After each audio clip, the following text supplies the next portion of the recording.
هقول لك ليه. لان انت دلوقتي مهنتك ان انت بتلبسي لبس عريان، بترقصي في مكان مالها ليلي اسمه، بيبقى فيه خمرة، بيبقى الناس اللي فيه مش دريانة بنفسها، بيبقى الرجالة رايحين يستمتعوا بوقتهم مش مع مراتاتهم.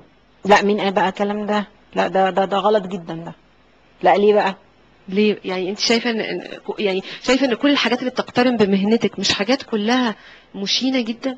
لا، مش شرط. حتى هو لو مش هيسهر وعايز يعمل حاجة غلط، او بنت عايزة تعمل حاجة غلط هتعملها. بقول لك حتى يعني في البيت ممكن يوصل لانه يعمل ده، ما فيش مشاكل. يعني النت دلوقتي سهل الامور خالص الحقيقة يعني. لكن هو لكن انت الموضوع مش مهنتك لما مش تقترن بالخمره والسهر والعري وكده، انت مش شايفه انها مهنه غلط؟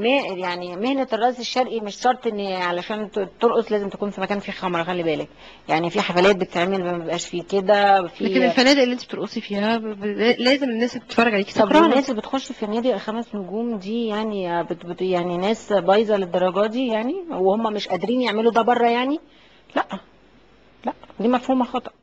بس ليش مني يا بوسي؟ مش عارفه انا يعني، مش عارفه انت توافقيني ولا لا، بس انا مش متخيله ان حد يرضى يتجوزك. ليه بقى؟ يعني ايه، كتعة يعني ولا ايه؟ سمعتك، طريقتك في الكليبس، لبسك، اللي الناس قالته عليكي، تفتكري مين يرتضي على نفسه ان هو يبقى جوز بوسي سمير؟ انا لو عايزة اتجوز على فكرة هتجوز من بكرة. ليه؟ انا يعني انا ايه اللي يعيبني يعني ان انا ما اتجوزش؟ سمعتك. ده افهم خطأ ماليش دعوه بيها. ناس هي عايزه تفهمها غلط، دي مشكلتهم. انا ما يعني بعملش حاجه غلط. يعني انت شايفه ان في راجل يرضى يقرن اسمه باسمك؟ اه طبعا، مليون، مش راجل بس. وجالك مليون واحد فعلا؟ اه. خليني رايحه اتجوز من بكره يعني عشان خاطر يجي لي ارسال. ما هو شغلك ده اساسا مشكله يعني. ممكن قوي تقولك الممرضه بترجع متاخر، الدكتوره بترجع متاخر، لكن لما الرقاصه ترجع متاخر، ايه المشكله بقى؟ ما هي مهنتها زيها زي الدكتوره وزي الممرضه. دي كانت بترقص ودي كانت بتمرض ناس. هي المهنه واحده. الدكتوره زي الرقاصه؟ زيها. عمرك ما سمعتي حد بيقول يا عم دي رقاصه؟ ده بسمعها كتير، بس مش عليا. اعتزلتي الرقص عشان الناس ما تقولش عليكي اخلاقك مش كويسه، عملتي كليبس الناس اعتبرتها يعني ابيتي امرضيتي، اعتبرت ان انت خارجه جدا في طريقتك في الغنى وفي طريقه رقصك. انا مش مقتنعه ان انت لما تمسكي هما طبعا ملايه. الناس عندهم عقل، لكن الاعلام هو اللي مش بيفهم الصح. مش الاعلام خالص، انا بكلمك على شباب صغيرين شافوكي وانت لابسه قميص نوم قابلتي قصير. حد بيتكلم على بيقول انا كده؟ هو بشرح لك. بيحبوا يشوفوني جدا. بيحب يشوفوا القميص بيحبوا يشوفوني وبيحبوا يشوفوا كل الكليبات. هما اللي دلوقتي. بيتفرجوا علينا الشباب الصغير يقولوا خطأ ازاي يعني؟ ما هو ممكن قوي انا يجيبوا فيلم مش كويس مثلا يتفرجوا عليه، ده مش معناه ان الفيلم مش لا، غلط. احنا مش بنقدم حاجة يعني مسمى التاني ده. لا، احنا مش بنقدم كده.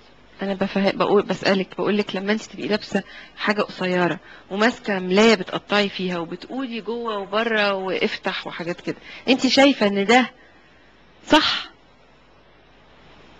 انا مش عارفة ليه الناس واخدين جملة جوه وبره دي انها حاجة غلط. الناس كلها بتدخل جوه وتطلع بره. يا جماعة في ايه؟ انا مش عارفة ليه واخدينها كده. طيب، بس ما بيبقوش لابسين قميص نوم وقاعدين في السرير يا بوسي. دي جملة جوه قصة كاملة. ليه خدنا الجملة دي بس؟ عشان الله، الجو. هي ام كلثوم لما قالت خدني في حنانك خدني خدني في حنانك خدني، كانت قصدها غلط؟ ما كانتش لابسه قميص نوم قصير يا بوسي وبتعض في ملايه. اه، وعبد الحليم لما قال قرب كمان، قرب هنا جنبي، كان ايه؟ ما احنا ممكن ناخده صح وممكن ناخده غلط يا جماعة. لكن الناس. وبوس الواوا يح ولا دح ولا انا عارفة ايه. انا قدمت حاجة انا كنت مقتنعة بيها وعارفة ان انا بقدم بيها رسالة. رساله. اه طبعا. اه طبعا. والطريقه اللي قدمتي بيها الرساله دي كانت طريقه مؤدبه؟ علشان توصل للناس في 3 دقايق. طب وهل نقلع هدومنا ونقول حاجات خارجه عشان نوصل للناس في 3 دقايق؟ لا، انا ما كنتش قلقة على فكرة. كنت لابسه؟ اه كنت لابسة. كنت جيب لابسه التليفون ايه؟ شوفي. كنت لابسه ايه يا بوسي؟ كل الناس اظن هي شافته وعارفة يعني انا بتكلم صح. كنت لابسه قميص نوم قصير. فستان قصير لحد هنا. مش قصير ولا حاجة. كلنا بنلبسه. ليله الدخله ما بتلبسش فيها فستان. بتلبس فيها ايه؟ اللي انت كنت لابساه. لو انت متخيله ان انت عندك بنت دلوقتي وراحت المدرسه وجت قالت لك اصل يا ماما بيقولوا انت بنت الرقاصه، احنا ما نصاحبكيش عشان انت مامتك رقاصه مثلا، هتقولي لها ايه؟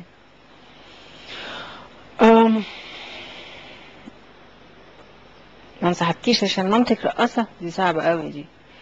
عامة هو انا شخصيا هتقولي لها ايه؟ مقتنعة هتقولي جدا لها بان ايه؟ ردي عليا قولي لي هتقولي لها ايه. هتقول لك يا ماما انا لا، ما صاحبتي. تعرفوهمش عشان هم اللي قلالات الادب،